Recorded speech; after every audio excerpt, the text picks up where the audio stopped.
जय मसीह के दोस्तों आज के इस वर्तमान समयों में हमें मसीहियत दो भागों में बटी हुई नजर आती है। एक तो ऐसे मसीही भाई बहन जो कि सिर्फ और सिर्फ चंगाई को, चमत्कारों को, भविष्यवाणी को ही सिर्फ और सिर्फ बढ़ावा देते हैं, और दोस्तों कुछ ही ऐसे मसीही भाई बहन जो कि परमेश्वर की खरी शिक्षा को ग्रहण करते हैं या परमेश्वर के वचनों को ही महत्व देते हैं।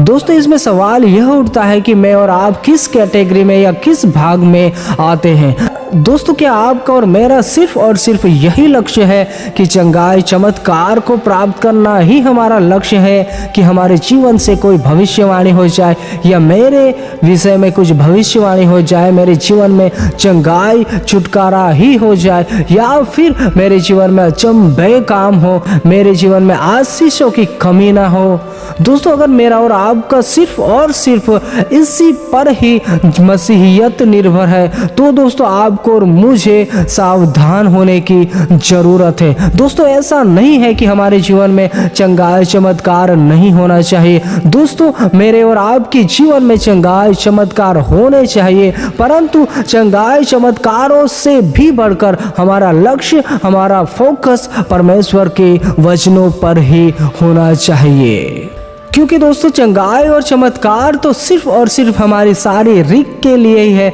परंतु मैं और आप शारीरिक नहीं है। इस धरती पर के ही निवासी मैं और आप सिर्फ और सिर्फ नहीं है, परंतु मैं और आप स्वर्ग राज के वारिस होने के लिए प्रभु ने हमें चुना है। दोस्तों इसीलिए दोस्तों हम मसीही जीवन में पहला लक्ष्य जो होना चाहिए वह हमारे जीवन में चंगाई, चमत्कार नहीं परंतु परमेश्वर के वचन होने चाहिए।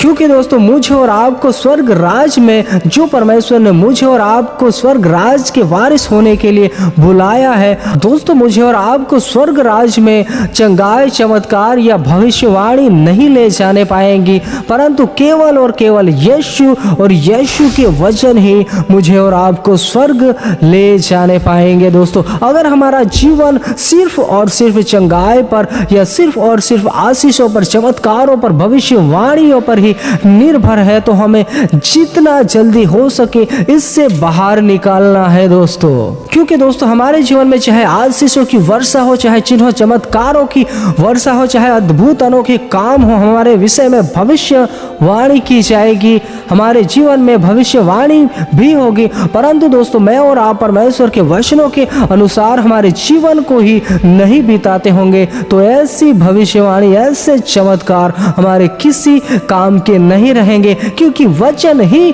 मुझे और आपको यह समझाने की कोशिश करते हैं कि जो मुझसे हे प्रभु कहता है उनमें से हर एक स्वर्ग के राज्य में प्रवेश न करने पाएगा, परंतु वही जो मेरे स्वर्गीय पिता की इच्छा पर चलता है या चलते हैं। दोस्तों एक बात ध्यान दीजिएगा कि हम हमारे जीवन से चाहे चंगाई करें, चाहे चमत्कार करें, चाहे भविष्यवाणी को ही करें, परंतु अगर परमेश्वर की इच्छा के अनुसार नहीं चलेंगे तो हमारे लिए बहुत ही बुरी बात होगी, हमारे लिए स्वर्ग राज में प्रवेश करना अनहोना होगा। क्योंकि एक जगह पर तो परमेश्वर का वचन यह भी समझाता है कि उन दिनों में बहुत तेरे मुझसे आकर कहेंगे कि हे प्रभु क्या हमने तेरे नाम से भविष्यवाणी नहीं की, क्या हमने तेरे नाम से अचंभे के काम नहीं किए, क्या हमने तेरे नाम से दुष्ट आत्माओं को नहीं निकाला। बहुत भी ऐसी अनोखी बातें उस जगह पर वचन हमें समझाता है, और उसके बाद वचन हमें कहता है कि तब मैं उनसे खुलकर कह दूंगा कि हे कुकर्म करने वालों मेरे पास से चले जाओ, क्योंकि मैंने तुम्हें कभी नहीं जाना। या यूं कहे इस जगह पर वचन यह हमें समझाने की कोशिश करता है, ये वह लोग हैं जिन्होंने अपने जीवन में चमत्कार भी किए,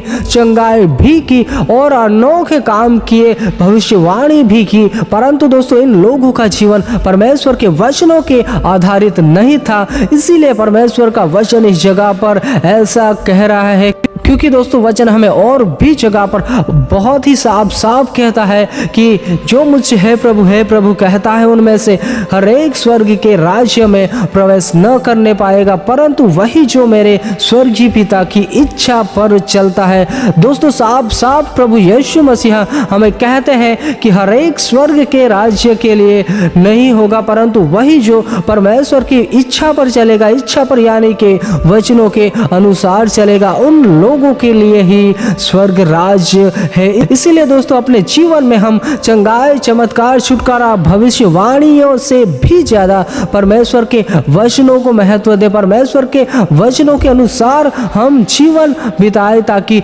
हम स्वर्ग से रहित ना होने पाए। दोस्तों यह मुझ पर और आप पर निर्भर करता है, मैं और आप किस मार्ग पर जाना चाहते हैं, क्या सिर्फ और सिर्फ चंगाई, चमत्कार और छुटकारे पर ही, या फिर परमेश्वर के वचनों पर। अगर हम परमेश्वर के वचनों पर निर्भर रहेंगे, परमेश्वर के वचनों के अनुसार करेंगे, तो स्वर्ग आपका और मेरा ही होगा। अगर हम सिर्फ और सिर्फ भविष्यवाणी, चंगाई, चमत्कारों पर ही निर्भर रहेंगे तो दोस्तों कोई गारंटी नहीं रहेगी कि हमारे लिए स्वर्ग होगा कि नहीं। इसीलिए दोस्तों सबसे महत्वपूर्ण बात जो है वह यह है कि अपने जीवन में परमेश्वर के वचनों को प्रथम स्थान दे। दोस्तों सबको जय मसीह की।